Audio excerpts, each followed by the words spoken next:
रहीम अस्सलाम वालेकुम नादरीन, आप यूट्यूब चैनल देख रहे हैं। मैं इमरान खान हूँ। नादरीन, पाकिस्तान ने बाकायदा गजा अमन बोर्ड के अंदर शमूलियत इख्तियार कर ली है और अमेरिका को बता दिया, शुक्रिया अदा करने के साथ साथ। लेकिन पाकिस्तान की हुकूमत ने जो क्लेम किया वो झूठ है।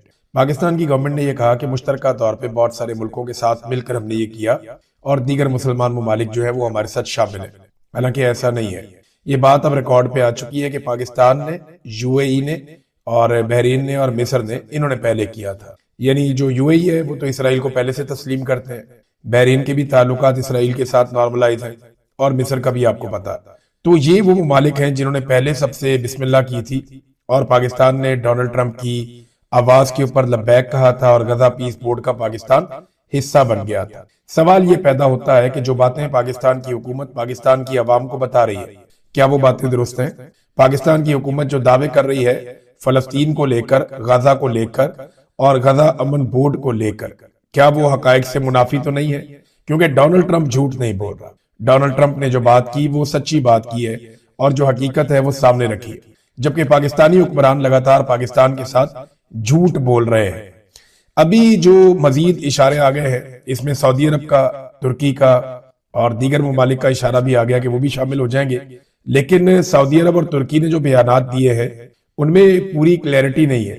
उन्होंने बड़े मोहतात रवैया इख्तियार किया और बड़े मोहतात बयानात दिए। मैंने उन दोनों के बयानात पढ़े हैं। उन्होंने इस तरह क्लैरिटी के साथ, जैसे शहबाज शरीफ ने कह दिया, पाकिस्तान ने कह दिया कि हम शुक्रिया अदा करते हैं, हम इसके अंदर शामिल होने जा रहे हैं, हम इससे ये उम्मीद रखते हैं, हम इससे वो उम्मीद रखते हैं। उन्होंने ऐसा नहीं किया। उन्होंने स्टेटमेंट जरूर दिया, लेकिन उस स्टेटमेंट में कहीं भी ये नहीं कहा कि हम शामिल होने जा रहे हैं, कहीं पे इनकार भी नहीं किया। बड़े मोहतात अंदाज में उन्होंने शुक्रिया भी अदा किया और गालिबन वो शामिल हो भी रहे हैं, तो उन्होंने अल्फाज का चुनाव बड़ा मोहतात किया। ये बारीकियां आपको खारजी महाज के ऊपर समझनी पड़ती हैं और आपको इनका इस्तेमाल करना पड़ता है। अब नादरीन, पाकिस्तान के अंदर कहानी ये है कि एक पार्लिमानी जमहूरियत है। जिन ममालिक में बादशाहत है उधर तो सूरत हाल कुछ और है, और जिन ममालिक में बादशाहत नहीं है वहां पे फिर आपको पार्लियामेंट में जाना पड़ता है। तो क्योंकि पाकिस्तान में पार्लिमानी जमहूरियत है, यहाँ पे अवाम वोट डालते हैं और अवाम की मर्जी और मंशा के साथ फैसले होते हैं। लिहाजा यहाँ पार्लियामेंट में हर वो मसला या हर वो इशू जो अवाम से रिलेटेड है या अवामी दिलचस्पी का है, उसे पार्लियामान के अंदर डिस्कस किया जाता है और उसके बाद वो मसला हल किया जाता है। लेकिन यहाँ पे आसिफ मुनीर साहब ने ये फैसला किया और पार्लियामेंट से पूछने की जरूरत ही नहीं पड़ी। ये बहुत अहम तरीन मामला है। पाकिस्तान में तमाम संजीदा हल्के ये कह रहे हैं कि इतना बड़ा एक तारीखी फैसला करने से पहले पाकिस्तान की हुकूमत को पाकिस्तान की पार्लियामान से रुजू करना चाहिए था। कौमी असेंबली में, सेनेट में इसके ऊपर बहस होनी चाहिए थी, लेकिन पाकिस्तान में ऐसा कुछ भी नहीं हुआ। ये कहानी शुरू कैसे हुई, जरा थोड़ा सा इसका बैकग्राउंड में आपके सामने रखूंगा। कहानी शुरू होती है फील्ड मार्शल का डोनाल्ड ट्रंप से राब्ता। इंडिया पाकिस्तान की लड़ाई के मौके पर पाकिस्तान को अमेरिका के साथ बातचीत करने का पहली मर्तबा मौका मिला डोनाल्ड ट्रंप के आने के बाद, और फिर फील्ड मार्शल पहुंच गए डोनाल्ड ट्रंप के साथ लंच करने के लिए। उस लंच के बाद अचानक से पाकिस्तान ने अमन के नोबेल इनाम के लिए डोनाल्ड ट्रंप को नामजद कर दिया और फिर हर तरह के ताउन की यकीन दहानी करवाई गई। डोनाल्ड ट्रंप ने यह भी बता दिया कि फील्ड मार्शल ने और शहबाज शरीफ ने मुझे कहा कि हम तो शुरू से ही आपके साथ हैं हर मंसूबे पर। खुशामद की आखिरी हदों तक को इन्होंने जाकर छू लिया। हमने वो तस्वीर देखी जहां फील्ड मार्शल उनके लिए एक बादनियात का बक्सा लेकर गए। हमने वो भी देखा कि जहां शहबाज शरीफ साहब शू शाइन बॉय बन गए इंटरनेशनल मीडिया की नजरों में। फिर अफगानिस्तान के साथ हमने नए सिरे से एक पंगा शुरू कर दिया। मादनियात वाला बक्सा भी पहुंच गया। फिर एक अर्जी अमेरिका के पास पहुंची जिसमें इस ख्वाहिश का इजहार किया गया कि हम गजा में हालात को कंट्रोल करने के लिए अपनी मुसल्ला अफवाज भिजवाना चाहते हैं। इसके बाद चीन और रशिया की मुखालफत के बावजूद पाकिस्तान ने अमरीकी सदर के लिए जो करारदाद आई, अक़वाम मुत्तहिदा में पाकिस्तान उसके हक में खड़ा हुआ और अब बिलाखिर पाकिस्तान पीस बोर्ड में शामिल हो गया। अच्छा, अब मैं दो चार चीजें आपके सामने ऐसी रखूंगा जो टेक्निकली आपको पता चलेगा कि हुकूमत आपके साथ कैसे झूठ बोल रही है। नंबर एक, वो सारे मुल्ला जो कल तक इस बात की यकीन दहानी करवा रहे थे कि ऐसा कुछ होने नहीं जा रहा, हम किसी चीज में शामिल नहीं हो रहे, पाकिस्तान की फौज बिल्कुल गजा नहीं जाएगी और कोई हमारा हमास के साथ किसी किस्म का या गैर मुसल्ला करने के मामले में हमारा कोई ताल्लुक नहीं है, हम इसे कभी सपोर्ट नहीं करेंगे कि हमास को गैर मुसल्ला किया जाए या फलस्तीनियों से हथियार वापस लिए जाए। ये बात पाकिस्तान के मुल्ला कर रहे थे। अब वही जो सारे मुल्ला है वो इसे एक बहुत बड़ी शहादत करार दे रहे हैं कि पाकिस्तानियों को मौका मिल गया। ये मौलवी जो है ये किसी भी चीज को उठा के इस्लाम से जोड़ देते हैं। अब वो इसी को, ये जो कल तक जो मौलवी ताहिर अशरफी वगैरह इसके अंदर शामिल थे, ये कह रहे थे ये चीजें कभी भी नहीं होंगी। अब ये कह रहे हैं नहीं, ये बड़ी बहुत बड़ी शहादत है कि पाकिस्तान इसके अंदर शामिल हो गया और ये पाकिस्तान की बड़ी कामयाबी वो गिनवा रहे हैं। इनका कोई दीन ईमान है ही नहीं, पता नहीं, समझ ही नहीं आती। इसहाक डार साहब जिसने कहा था कि शहबाज शरीफ ने डोनाल्ड ट्रंप की जो तारीफ की है वो असल में उनका मंसूबा पड़े बगैर कर दिए। एक वक्त था जब तनकीद हुई तो इसहाक डार साहब और शहबाज शरीफ सब दौड़ गए थे। उन्होंने कह दिया था कि जनाब ये तो डोनाल्ड ट्रंप की जो तारीफ हमने कर दी एक ट्वीट में या एक्स के ऊपर एक पोस्ट में, ये हमने बगैर पढ़े कर दी थी, तो हमने जब पढ़ा है तो फिर अब हम नहीं कर रहे।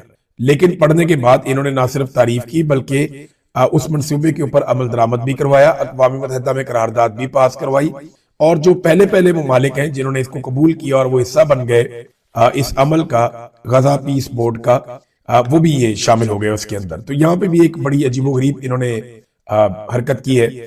नादरीन, एक बड़ी इंटरेस्टिंग चीज जो है वो मकाफात अमल। सारी जिंदगी इमरान खान को इन्होंने इसराइल का एजेंट कहा, बाद औक़ात यहूदियों का एजेंट कहा, बड़े घटिया किस्म के इल्जामात इमरान खान साहब पे लगाए, और जिन कामों की तरफ ये हमेशा करते रहे कि ये इमरान खान करना चाहता है, ये भी इमरान खान करना चाहता है, ये इसराइल को लेजिटिमेट करना चाहता है, ये फलस्तीनियों की पीठ में खंजर घोंपना चाहता है, ये फलाने का एजेंट है। बड़ी इन्होंने कहानियां सुनाई कौम को। मकाफात अमल देखे, आज वो सारे लोग उसी के अंदर फंसे हुए, और ये बाकी जिंदगी जितना भी इनका सियासी करियर है वो इसके अंदर फंसे रहेंगे, अब इसमें से नहीं निकल सकेंगे। ये वाला चूरन पाकिस्तान की फौज या पाकिस्तान के इदारे या पाकिस्तान की जो रवायती सियासी जमातें, पीपल्स पार्टी, PMLN, ये लोग अब दोबारा ये वाला चूरन नहीं बेच पाएंगे, क्योंकि ये चूरन इन्होंने कौम को बहुत बेच लिया और अब ये बेनकाब हो गए। फजलुर रहमान और जमात इस्लामी चुप है। जिस वक्त ये फैसला हो रहा है तो मैंने अभी तक फजलुर रहमान का कोई स्टेटमेंट नहीं, फजलुर रहमान स्टेटमेंट देंगे मुझे पता है जरूर देंगे, लेकिन जुबानी मुखालफत करेंगे और उसकी कीमत वसूल कर लेंगे। जमात इस्लामी भी जुबानी मुखालफत करेगी और उसकी कीमत वसूल कर लेगी, क्योंकि ये दोनों पॉलिटिकल पार्टीज एस्टेब्लिशमेंट की जो है वो बी टीम के तौर पे काम करती हुई नजर आती है, यानी इनका एस्टेब्लिशमेंट के साथ बेहतरीन ताल्लुक है। फजलुर रहमान साहब मजहब कार्ड खेलेंगे जरूर, जैसे वो हमेशा खेलते आए हैं, लेकिन वो ज्यादा जोर नहीं देंगे, क्योंकि एस्टेब्लिशमेंट के साथ बिगाड़ना उनके बस की बात नहीं है। फिलहाल तो ये लोग चुप है और वक्त का इंतजार कर रहे हैं। तो इमरान खान साहब को इन्होंने सारी जिंदगी ये चूरन बेचा उनके खिलाफ, और आज ये कड़वा घूंट ये लोग खुद ही पी रहे हैं, और यही है असल मकाफात अमल। अब आ जाए वो सवाल जो आप सबके दिमाग में है कि क्या वाकई ये जो गजा पीस बोर्ड है इसमें पाकिस्तान ने जो उम्मीदें बांध ली हैं या कौम को बंधवा दी है कि जनाब इससे तो हम फलस्तीन आजाद करवा लेंगे, इससे तो जेरूशलम आजाद हो जाएगा, इससे तो जनाब फलस्तीनियों की एक नई जिंदगी शुरू हो जाएगी, तो मैं आपको वन लाइनर बता देता हूं कि नहीं, ऐसा कुछ नहीं होने जा रहा। गजा पीस बोर्ड के अंदर कहीं पे भी फलस्तीनी रियासत का जिक्र नहीं है। ये जो गजा पीस बोर्ड है इसकी जितनी डिस्कशन हुई है इसमें तो इसराइल भी इसमें शामिल है। इसराइल ने गुज़िश्ता 2 साल के अंदर बहुत लड़ाई की है, गजा में बहुत बमबारी की है। हमास के साथ उनकी लड़ाई चल रही थी और मासूम और निहत्ते फलस्तीनी बहुत बड़ी तादाद में कत्ल हुए, जिनमें बच्चों की और खवातीन की बहुत बड़ी तादाद है। तो इसराइल भी इसके अंदर शामिल है। पाकिस्तान और इसराइल यानी बीच में बैठे होंगे डोनाल्ड ट्रंप, एक तरफ शहबाज शरीफ, एक तरफ नेतन्याहू। कैसा मंजर होगा?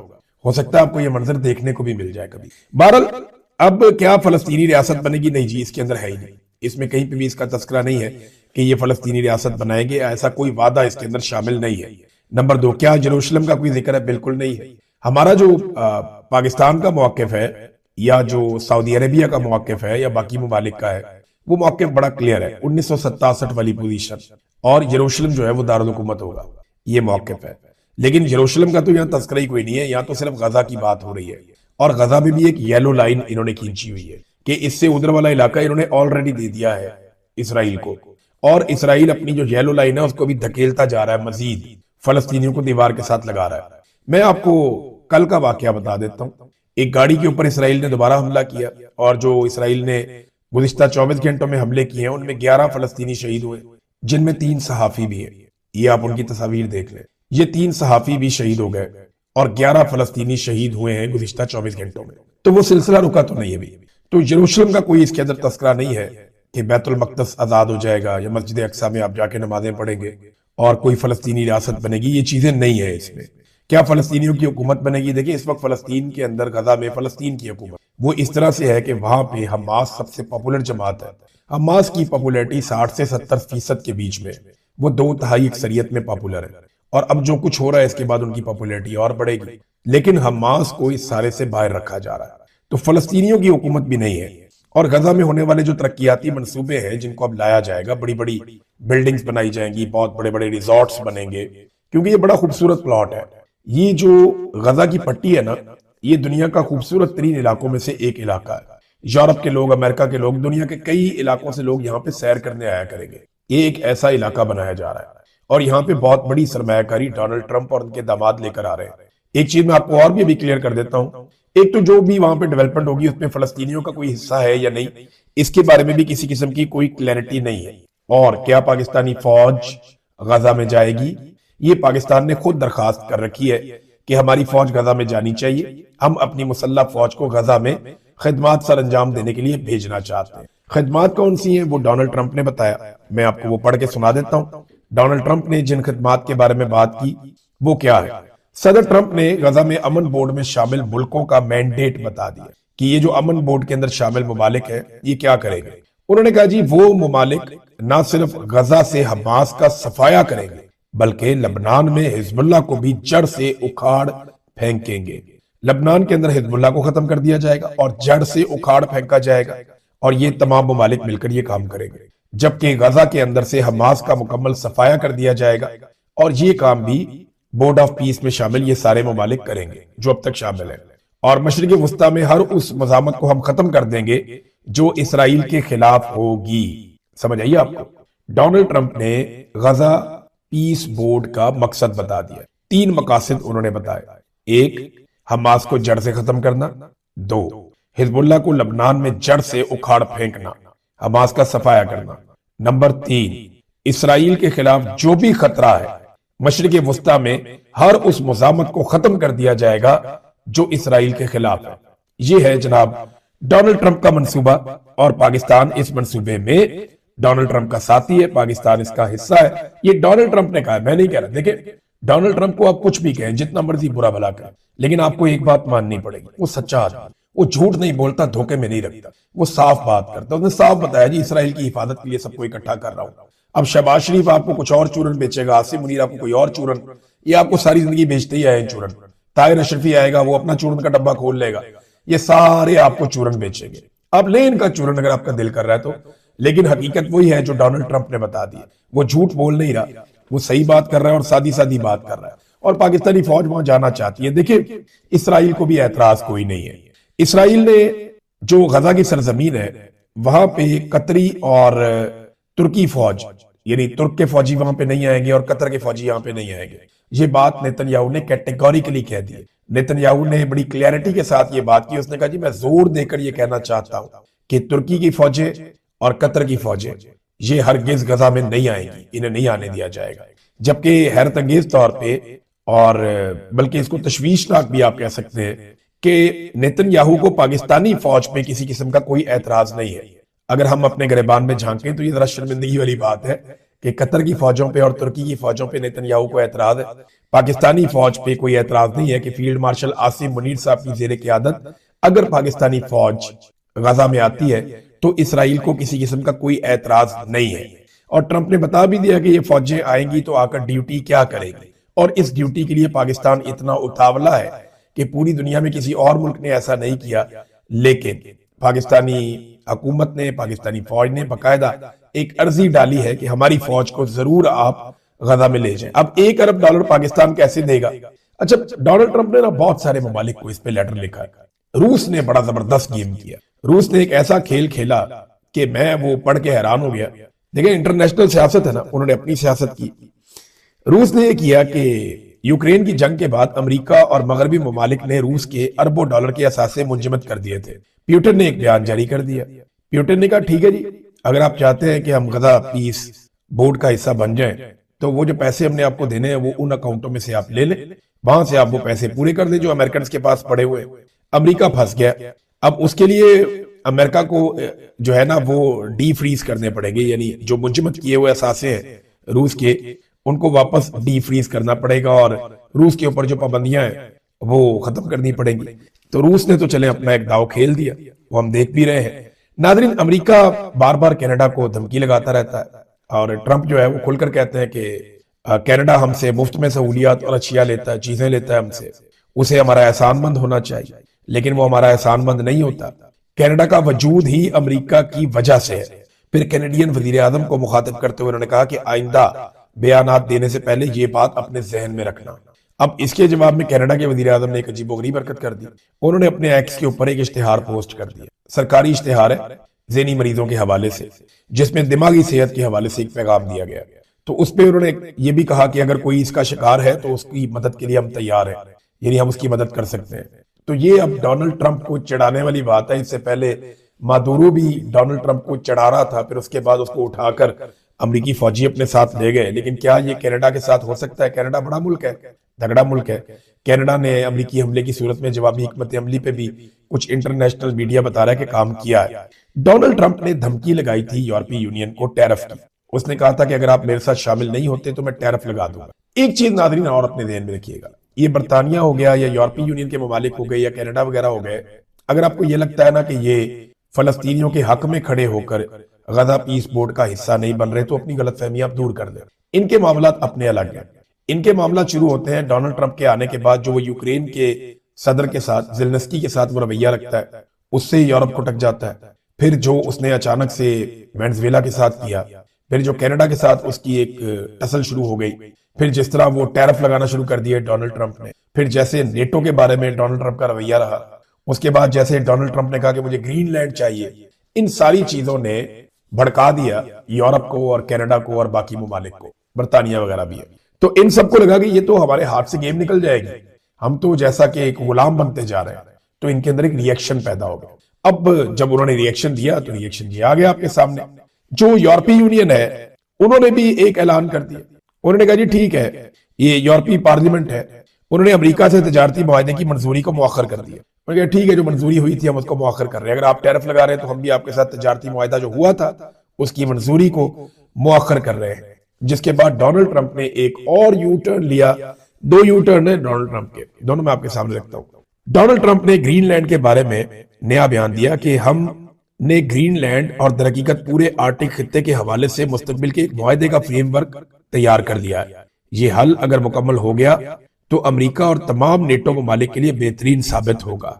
मैं वो महसूलात आयद नहीं करूंगा, यानी ये जो उसने पहले कहा था ना कि मैं नए टैरिफ लगा रहा हूं, तो उसने कहा जी मैं टैरिफ नहीं लगाऊंगा जो 1 फरवरी से नाफजुल अमल होने वाले थे। यानी फरवरी से मैंने जो टैरिफ लगाना था वो टैरिफ मैं नहीं लगा रहा, क्योंकि आगे से जवाब आना शुरू हो गया ना। द गोल्डन डूम के हवाले से मजीद बातचीत जारी रहे, क्योंकि इसका ताल्लुक ग्रीनलैंड से है, सियासी अहमियत और पस मंजर। उन्होंने कहा जी कि अब हम ये नहीं करने जा रहे। और यानी एक तरफ डोनाल्ड ट्रंप को थोड़ा सा झटका लगा कि ये कैसे हो सकता है कि यूरोपीय ममालिक इकट्ठे हो जाए और मेरे खिलाफ खड़े हो जाए। और यहाँ पे क्योंकि कुछ ऐसे ममालिक डोनाल्ड ट्रंप ने अपने साथ शामिल किए जिनके पास वसाइल भी हैं, फौजें भी हैं, लेकिन वो नया खित्ता है। लेकिन डोनाल्ड ट्रंप की इनके साथ तारीखी हमांगी नहीं है। और ये वाले ममालिक जो है चीन और रशिया के साथ भी ताल्लुकात रखते हैं। तो डोनाल्ड ट्रंप ने वन मैन शो की कोशिश की। एक जगह पे उन्हें कामयाबी मिली, दूसरी जगह पे उन्हें बहुत बड़ा झटका लगा, और वो झटका लगने के बाद वो संभल गए और उन्होंने कहा जी मैं कोई टैरिफ नहीं लगा रहा, मैं कोई ग्रीनलैंड पे कब्जा नहीं कर रहा, हम कोई तरीकाकार निकाल लेते हैं। तो नाजरीन ये चीजें हम डिस्कस करते रहेंगे। मैं पाकिस्तान के अंदर से 2 खबरें हैं वो आप तक पहुंचा दूं, उसके बाद फिर हम वीलॉग को खत्म करते हैं। नंबर 1, DGISPR ने ये शिकवा किया था दहशतगर्दों से कि वो पाकिस्तान तहरीक इंसाफ पर हमला क्यों नहीं करते। स्वाब से सूबाई वजीर है पाकिस्तान तहरीक इंसाफ के डॉक्टर अमजद अली खान साहब। ये शानदार और बाउसूल इंसान, मैं इन्हें बड़ी अच्छी तरह जानता हूँ, कमाल आदमी, बड़े बाइज्जत इंसान, और ये एंटी एस्टेब्लिशमेंट आदमी है, बहुत सिविलियन सुपरमेसी में मानते हैं और तरक्की पसंद इंसान है, बहुत जबरदस्त आदमी, बाउसूल आदमी, ईमानदार इंसान है। तो डॉक्टर अमजद अली खान साहब के घर पे दहशतगर्दों का हमला हुआ, उनके घर पे ग्रेनेड फेंका गया और उन्होंने इसके बारे में एक स्टेटमेंट भी दिया। डॉक्टर अमजद अली खान साहब कहते हैं कि 9 मई के बाद 21 जुलाई को मेरे छोटे बेटे को उठा लिया गया। उसकी उम्र 9 साल थी। मुझे कॉल की गई और कहा गया कि अपनी 10 मिनट की वीडियो जारी करो और तहरीक इंसाफ से ला ताल्लुकी करो, सियासत को छोड़ दो। मैंने तब भी इनकार किया था, आज भी मैं वहीं खड़ा हूं, हम पीछे हटने वाले नहीं हैं। ये जितना ज्यादा जुल्म होता है, जबर होता है। देखिए उन्होंने एक और बड़ी अजीब बात की, उन्होंने इसको जोड़ दिया दोबारा जाके रियासत के साथ। उनके घर के ऊपर ग्रेनेड चला और जो उन्होंने स्टेटमेंट जारी किया वो 9 मई के बाद जो उनके 9 साल बच्चे के साथ किया गया उसके साथ जोड़ा उन्होंने। ये वो चीज है रियासत को जिससे जान छुड़ानी मुश्किल हो रही है। राणा सनाउल्लाह साहब ने भी एक मर्तबा यही बात उठाई कि अगर जनाब इलेक्शन लड़ने के लिए 25 साल की हद है, सदर बनने के लिए 40 साल है, वजीर आजम बनने के लिए भी उम्र की हद है, हाई कोर्ट और सुप्रीम कोर्ट का जज बनने के लिए भी उम्र की हद है, तो फिर वोट डालने के लिए भी 18 साल से बड़ी उम्र होनी चाहिए। अब ये राणा सनाउल्लाह साहब का एक दावा है, इसमें खौफ नजर आता है। मुझे ऐसा लगता है कि पीएमएलएन ने और पीपल्स पार्टी ने यह तय कर दिया है और एस्टेब्लिशमेंट ने इन्हें शायद ये बता दिया है कि अब 18 साल का वोटर, और ये वजह यह है कि डीजी आईएसपीआर 18, 19, 20 साल के लोगों को जाकर मिलते हैं यूनिवर्सिटीज में, कॉलेजेस में। उन्हें अच्छी तरह आइडिया हो गया कि इन नौजवानों को पूरी कोशिश करने के बावजूद वो अपनी बात पे नहीं ला पा रहे, तो फिर इन नौजवानों से ही जान छुड़वा लेते हैं। मैं अगले वीलॉग में आपको बताऊंगा कुछ चीजें कि डीजी आईएसपीआर से अब किस तरह के सवालात होने। जुम्मे को उन्होंने एक और भी कोई यूट्यूबर्स के साथ, पहले तो इसको बड़ी तौहीन समझते थे, अब जुम्मे वाले दिन यूट्यूबर्स को बुला के उनके साथ मुलाकात रखी।